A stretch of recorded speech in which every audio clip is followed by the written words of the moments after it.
சொக்கநாதன் பெற்றெடுத்த பிள்ளையாராம்.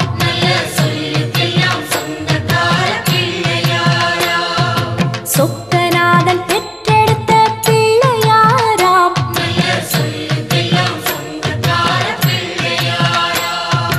கைலாய மலைய விட்டு தெற்கே வந்தாராம்.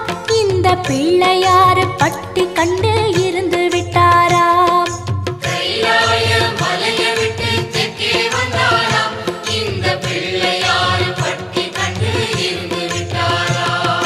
கணபதியார் வந்தாரம்மா நம்ம உறவாக